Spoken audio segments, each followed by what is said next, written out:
see if we use that. Oh my god. Okay, shall we do it? You cut yourself shaving?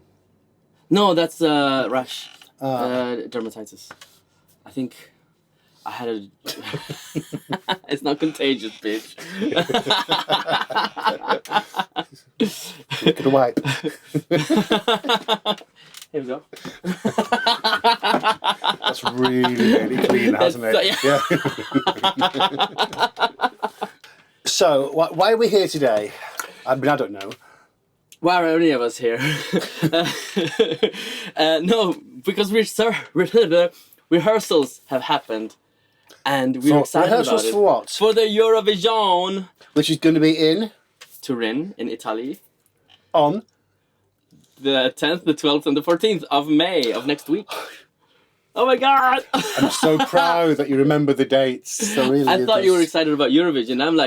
I'm shitting myself. I'm so excited. I'm actually already depressed because it's going to be over in 7 days' time. And it's like, this is like having a really big, incredible 5-month-long orgasm.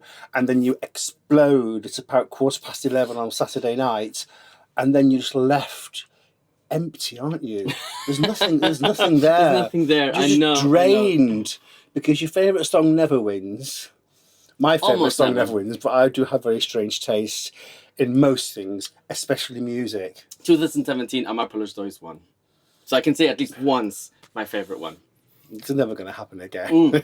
Never, ever, especially not this year. So we've been watching the rehearsals. There were 2 sets of rehearsals. The first set of rehearsals, the clips available were all really weird, stupid, irritating 15-second TikTok things. Oh, yeah.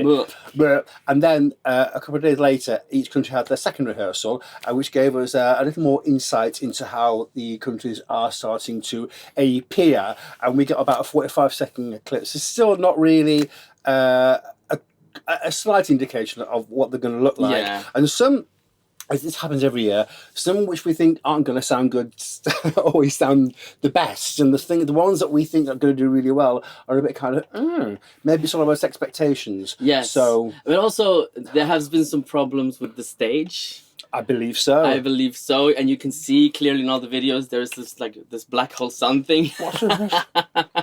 Olives with garlic, I think. Okay. Yeah, the sun hasn't risen. It hasn't risen. No, it's been an eclipse. There's been a black hole in the middle of the stage. But anyway, I mean, it's the same for all the entries. Some are affected more than others. Yeah, because I think some of the delegations have to really quickly rethink how they're going to present their song. And the one in particular that I have had my eyes on is the Estonian song, because I think it's a great song. And I was really looking forward to some lovely cowboys and Indians and, and shots of some... what's it called? Death Valley or Monument Valley. Yeah. And we've got this nothing really. I think he was going to have the sun rising, but that sun ain't rising. I'm sorry, Stefan. I'll make your sun rise. Yeah. The sun is going down on Estonian, I'm afraid. Get me in the queue. Yeah. What else? Oh, yeah. And so speaking of expectations... Did you see him check his notes then? I haven't got any notes. I'm just ad-libbing. So, this year, like you were saying, some people have increased their chances of... Or, what am I saying? Increased the appeal of their entries. And some have not. Some of the favourites seems to have messed up a little bit. It's quite funny, actually. Yeah. I think Netherlands is is dramatic and atmospheric, but not very impactful. I thought that might have a chance to win. Well, it doesn't. What about the whole thing? Is it a vintage year? Is it a vintage year? It is the year where the big five maybe are coming up. Apart from Germany. So he ain't that bad a singer, and he's working his heart out. But we all know he's going to come last in the final. Yeah, of course. Anyway, I think it wasn't supposed to be a vintage year, not after the vintageness of last year, but it's really grown on me. It's a good year. And there's some absolutely cracking songs in it this year. Yeah.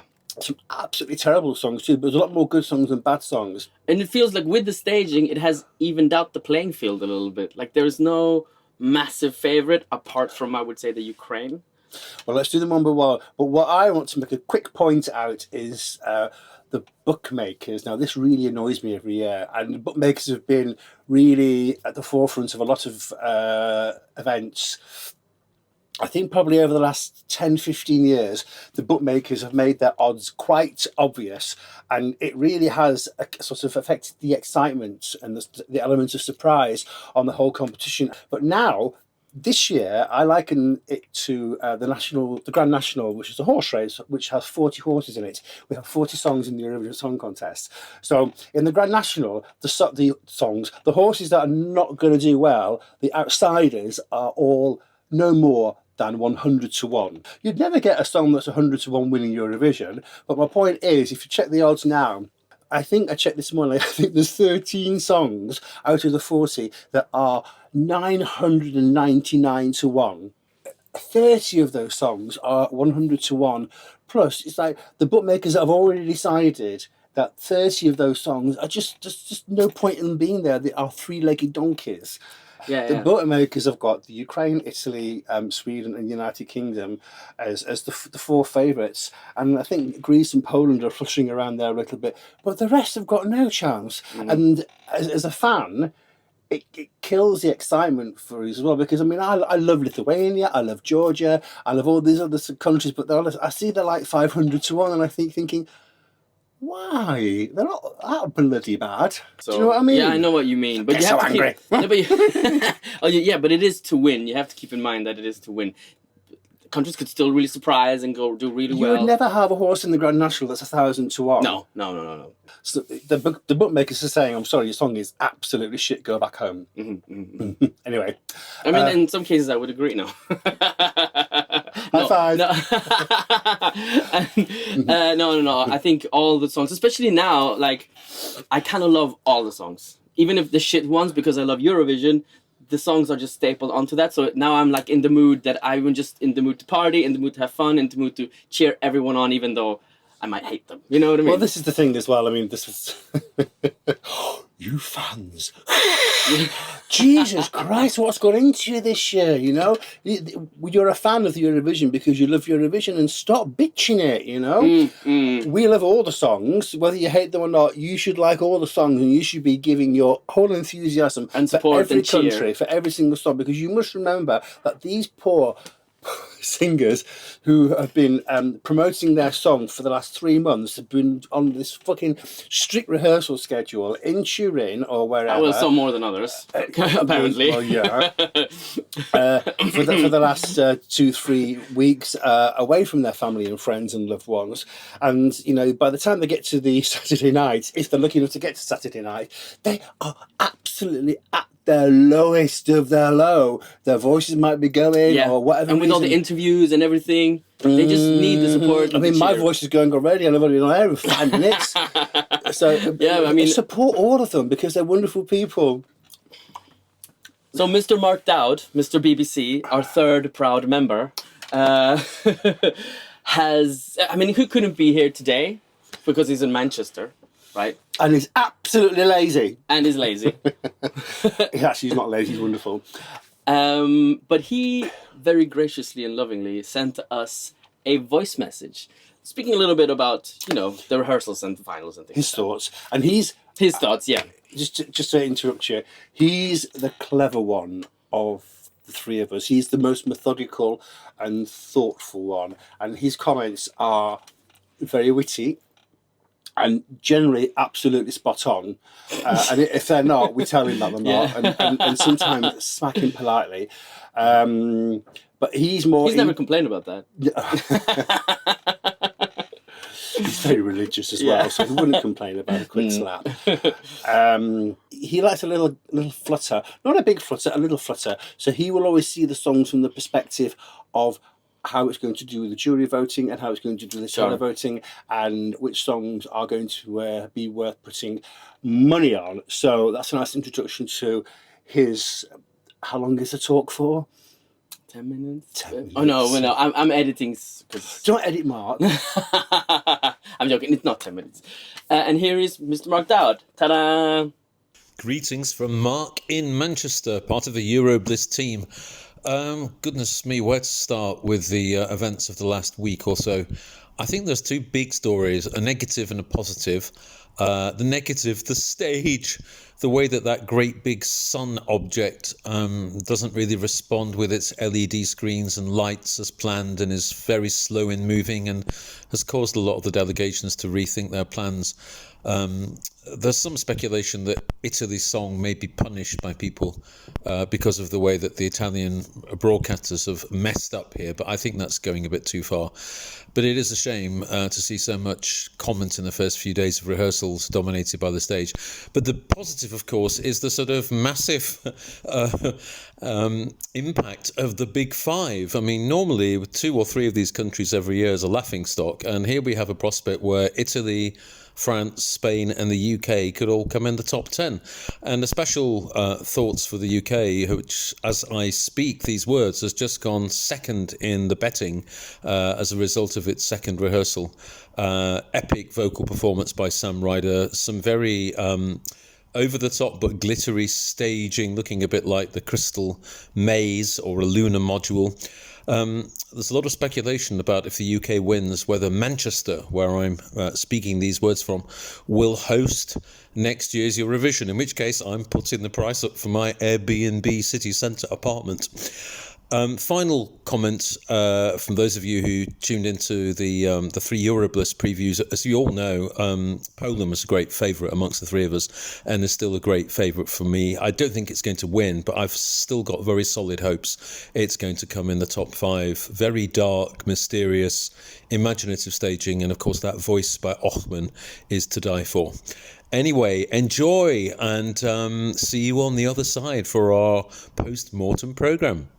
So he's expecting, these are big things here, expecting the UK to win. He's expecting it to be in Manchester next year, which will then, he'll be able to put his Airbnb price up to, I think he's charging £5 now a night, so it'd be £10 maybe. Amazing. Double it, you know. He's got a very nice apartment, by the way. Landlord. So if it is in Manchester next year, check Mark's apartment out, because it's absolutely gorgeous. So yeah, the stage. You've had problems with the stage, but you know, as a fan or a non-fan, not having seen much of the stage anyway, we wouldn't know the difference. Yeah, and problems happen. I mean, like the point is that it actually goes on. You know what I mean? That we actually have a Eurovision in these pandemic times, or post-pandemic times, as whatever you want to say it. So I'm just happy that it's happening. Whatever. I'm good. I'm good. You're good. Do you agree with what it says? Maybe not to the same extent, but his main points, yes, absolutely. I love it that they always argue with each other.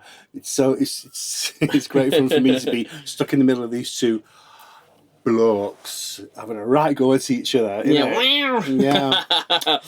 All right, so shall we go through the countries? Just the country number one quickly. Quickly, just thumbs up, thumbs down, and if we have a comment, we'll say the comment. Well, these are our thoughts. Yes, You know, so if it's a song that I don't like, I'm going to say I don't like it, even though you might like it, and I do apologise. Yes. But at the end of the day, I am supporting all the artists, apart from all the ones that I don't like. Yeah, I mean, we bitch about them, but we don't try and tear them down and go boo, you know what I mean? They're part of our family now, do you know what I mean? And we love them. We love them. I love them. Apart from a couple. Yeah. Right. I mean... Okay, so let's go through these in the order of the odds. The odds. The best thing. So at the moment, the bookmakers have the Ukraine. Oh my God. Actually as massive favourites. Yeah, and I agree. I don't really see anyone beating the Ukraine. There is because of the rehearsals and the staging, you know, there's an even playing field, and Ukraine has an edge, and also have brought, it seems like they have really elevated staging, really amazing staging. Ukraine are the masters of Eurovision staging. So plus, you know, the edge they have with the sympathy that they're going to garner, I don't really see anyone beating them. So the thing is here with this song, even though I said we'll talk about each one quickly, and the Ukraine deserves a little bit more airtime, is that we now have to decide gauge, are they going to win because the song's good, or are they going to win because they're going to get the sympathetic combination of both? And then if they do win, which is quite likely, everyone's going to start turning around and go, oh, it's all political now, isn't it? You know, and that's what we really don't want. Yeah. So it's just a shame that they have a good song.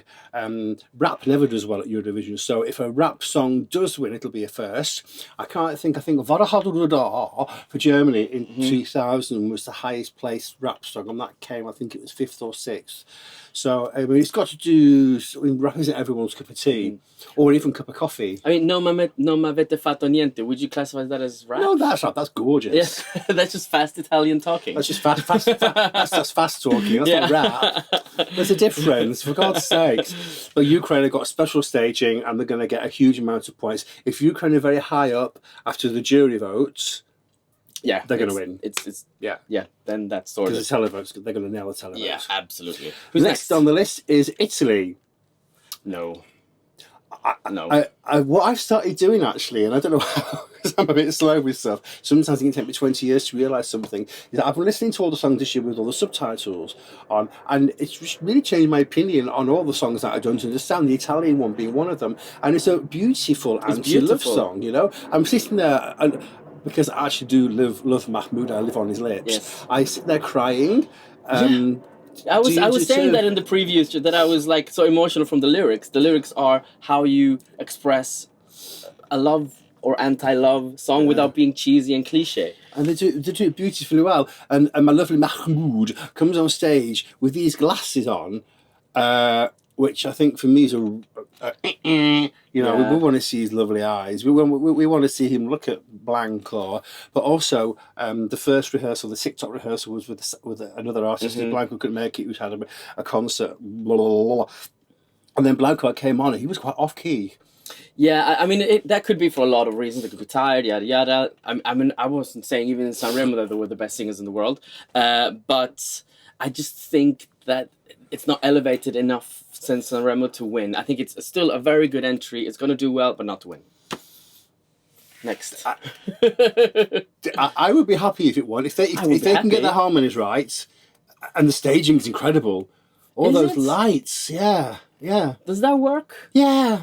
Yeah, it does. The country that is now next on the list is the United Kingdom. It's been Sweden for such a long time. The United Kingdom are now third favourites, and look like they're going to become second favourites. We're going like this. We're going up into space. So whatever happens, I don't think that is what's going to happen, but whatever happens, congratulations to the UK, because it looks like they've nailed the staging. It looks like they're gonna, or you guys are gonna have like a great show. I don't like the song, but a lot of people do. So, and I'm glad for the UK fans that UK fans can finally have something to cheer for and be excited about, and actually think that you might stand a chance of winning. You've been starved for so long. You've been starved for so long. It's so nice to see a glimmer of hope in your eyes. No, it's not hope, it's lust. That's what that glimmer is. I saw that contraption. It's a bit of cum, it's stuck in your eye. I saw that contraption and thinking, what the fuck? Because we've had some strange props to UK, I mean trumpets, but this works. It looks like he is up in space. And not in a cheesy, literal way. I mean, in a literal way, but in a fun way, in an engaging way. In the second rehearsal, his costume is stunning. Or that black suit with all the glittery stars and planets on it. It's absolutely perfect. And I haven't seen the bit where he brings his guitar on at the end. I haven't seen it. I've just heard about it. So they've obviously put a lot of thought into it. And he's very charismatic. He's my lovely Sam. I still maintain he's a blonde Conchita. And he can nail the vocals. I know what you mean about space. Yeah. If you can... Exactly. It's a bit... You know what I mean? It's but I honestly think it's not going to be second or third. I still see it as a little bit naff and a little bit like but it's a lot of fun and it's great, and I don't even like the song and I am happy when I see it. It puts me in a great mood, you know. But as a Eurovision fan, I love it. It's one of my top 3 this year. If we get points, if we get consistent points, I think I'll just be crying. Yeah. I mean, I'm crying now. We've got a week to go. I hope for you guys' sake that you get it. Sweden are next. Sweden are always high up. They've dropped a place. But I think it's an elevated version of the national final, and it's going to do well, and that's it. But it's not going to win. It's grown on me a lot, actually. I do like it. A friend of mine said it sounds, the chorus sounds like a Lady Gaga song, Shallow. Sure, why not? But most people will only hear it why once. not? Huh? What do you mean, sure, why not? So many Eurovision songs sounds like other songs. So So many that's never... Swedish Eurovision songs sound like other songs. Oh, in the UK, it's completely original. Thank you. Next, we have Spain, and it's so really heartwarming to have. We've got, okay, in the top 5 here, we've got Italy, the UK, and Spain. We've got 3 of the big 5. We've got 3 of the big 5 up there, and which this will never happen again. Make the most of it, guys. And we were a bit anti the Spanish song because we wanted I'm Mama to win, didn't we? Yeah. Which I still maintain is a better song, but she nails this. Yeah, it's gonna be so much fun. Again, now it's Eurovision time. Let's let go of all the old hatred and let's just have fun. And Spain is so much fun. I'm sorry, I can't. I'm still listening to Rigoberta. I know. I'm livid. I know, but come on, I'm just trying to like enjoy the Spanish song, which is a lot of fun. It's like a spectacle, and it's an effort. They're bringing something to the Eurovision, and I'm happy that they are.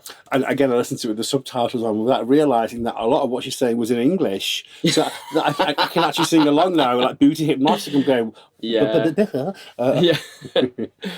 I don't know why Greece are up there. Greece are 6 on the list here. I can get it. It's very sort of mainstream Scandinavian pop. A lot of people like that. From Greece, exactly. I'm not a fan. I don't think it's going to be that high up, but a lot of people. Did you see the rehearsal? Yes. She was off key. Not totally off key, not all the time. I'd like to think she was completely off key. All the time. Yeah. I'm just surprised it's up there, especially when you consider that the next one on the list is Poland. Poland, my lovely Christian Lochman, who still wants to marry me, by the way. Yes. Thumbs up, thumbs down. Oh, thumbs up completely. Really? I don't know that staging. I think, thumbs up, not for winning, but thumbs up in terms of I like it. I still really like it. It's not going to win. It's not in the... I don't think it's going to win. And we've been saying to Mark, who keeps saying to us, but you think Poland will come in the top 4, don't you? Because you've got money for them to come in the top 4. And we go, yeah, Mark, it's going to come in the top 4. So. And I think he might struggle a bit, you know? Yeah, I don't think so. He can sing, you know, but we've got these 3 or 4... But a lot of people can sing. Swamp women... and dancing around. the Harry Potter and the Dementors. Something like this. And he's like... what else? He looks like a groom left at the altar and his inner demons dancing around him. I mean, it's I just a little bit... the altar. I'll be straight there. But it's a little bit like... A little bit desperate. They're just really trying to inject some life into the staging because he doesn't emote very well and he is a little bit static. Let's make our decisions until we see the real thing. I'm just taking from what I saw in the rehearsals. It just seems like if those 3 mad bitches just running around all the time doing some voodoo shit, then it's going to kill Poland's chances. Yes. Norway are next. Slick and an elevated version of what you expect. So it's going to do really well, I think. Again, high in the televote. Very high in the televote. Might actually compete with the Ukraine. Netherlands are number 9 in the bet-in. Still one of my favorite songs. The staging does not elevate it enough. I think it's atmospheric, it is classy, it is beautiful, but it's not like competitive staging. Do you know what I mean? It's very dignified staging, though. Yeah, I mean, it's a beautiful song, and I think she's great. I think she's got a beautiful voice. But when I saw that second rehearsal, I was going, oh my God, they're going to struggle to qualify. It just looks bare. Yeah. She was really happy that, the camera's just on me, she said, as she was walking off stage. But it might be too simple. And I want them to qualify, but they might not. They deserve to qualify, but they might not. 10th is Serbia. I can't get this song out of my head. This is just genius. I love it. She's done many... should qualify. Oh, I'll be gutted if it doesn't. It would be a crime. A brick will go through my TV set if it doesn't. It has to qualify. She's done it in so many sort of national finals and touring, and she's always done it a little bit differently. And I really like the fact that she can modify her performance according to who's available to do it with her. But it's just class, and to watch it with the subtitles on, I've shown it to a lot of my friends, and they're all going, "What the? Oh my God, this is amazing!" kind of thing. You know because what I mean? she is so cool and beautiful and lends it so much gravitas and credibility. So like it's wonderful how she uses her beauty to be crazy and serious at the same time. Anyway, thumbs up for Serbia. I'll be livid. One second. I do apologise. One second. Sound synchronization for part 2. Thank you. I forgot to do that before. You clap beautifully, you know that. Oh my god. Yeah, it's my Spanish heritage. I'm like... High five. France are next on the bookmakers list. But bookmakers think France are going to finish 11, which means we've got one. We have to go a little bit faster. We've got 4 of the big 5 potentially finishing in the top 10. When did that last happen? Yeah, like I was saying, this year is the year of the big 5. Yeah. The big 5, 4 of the big 5 showing up, getting their shit together. And maybe it means that UK will finally start flexing its music industry powers properly. Yeah, give us some more motivation to continue exactly. the momentum. What were we saying? France? France, lovely. I'm still a little bit about... It's lovely, okay? The France is lovely. I'm still concerned about the vocals, but I like the staging.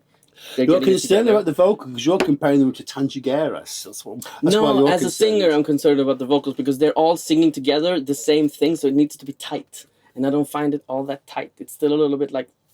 This is tight, is it? Tight. See, it needs to be like that's that. Tight. That's what tight means. I mean, in your book, this is tight. Come to me. It's okay. Have a fucking olive. No, olive him really. Oh, olive him really.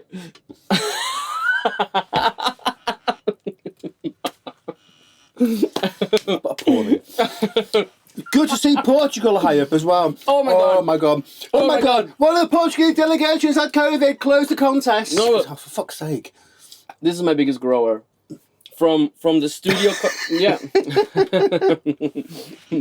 This week. No, I've not seen it. Last week it was Chris. This week is Portugal. Okay, sorry. So I'm not sorry. Portugal. Yeah, Portugal. From the studio version, from the Festival de Canção version, something has changed with the backing vocalist that they compensate for her sort of flat tone. She has a lot of character in her voice. It's beautiful, but it's a little bit dynamically. It's a little bit flat, and the backing vocalist breathe new life into it. It is so good. I love the atmosphere I've that not they heard create. On the second rehearsal. No. It is so good. Portugal is one of my biggest growers. It's gonna. If it doesn't qualify, I will scream. I'm always very happy to see Portugal get a good result. In the 70s and 80s, and indeed the 90s, they were punished severely, unfairly, and it's always nice to see them back up there again. Although I didn't like the song last year and it did very well, but that's another podcast. Portugal is going to do a bit like last year. It's going to be a grower. It's going to really, really surprise. Australia are next. Hard to predict because I'm not so crazy about the song, but his vocal performance is so good. 150 to 1. I mean, what does that mean? I don't think that reflects on how appealing this would be for the jury. The jury's going to eat this up. He sings amazingly. Better than Ochman, perhaps. So, I think this could qualify. I hate it. Everything about it really, really annoys me. I think people are going to watch it, look at it going, what the fuck has he got on his face? Take it off. Because I just want to, I want to see his face. I just want to go, take that thing off your face. Which he does do, of course, at the end, messes his hair up. He looks like he's been dragged through. We have a shop over here called Dunelm. It's like a furniture shop. He looks like he's been dragged through Dunelm backwards. He just looks... not a mess, just wrong. There's just something not right about it. Isn't that a bit of a personal attack? No, it's not. It's his choice of styling. fashion. Oh, you mean his styling? Yeah. He's a very, very handsome man with a great voice. And I'm sure he sings lots of other songs beautifully. It's just that, personally, I don't like that one. And I think Australia are quite high up tipped to do well in their semi-final and to qualify. I'm a lovely Mark in Manchester. I think they're going to struggle. I think that the juries are going to eat it up, and the jury is going to put him through. The televote will not like this. I think the televote will knock it down. Yes, it will. 14th, we've got Finland. Again, we always like Finland to do well. I prefer them to sing in Finnish because I like that language. I've not been impressed by the rehearsals. Sounds a bit flat, doesn't it? Yeah, and in comparison to other entries that will come later in the show, it seems quite tame also. Flat and tame. And I'm 57, so I can say this, but there are older rockers. They're not the oldest rockers. They're practically fetal compared to the Bulgarian rockers. But there are... but it feels a little bit like... a bit heavy.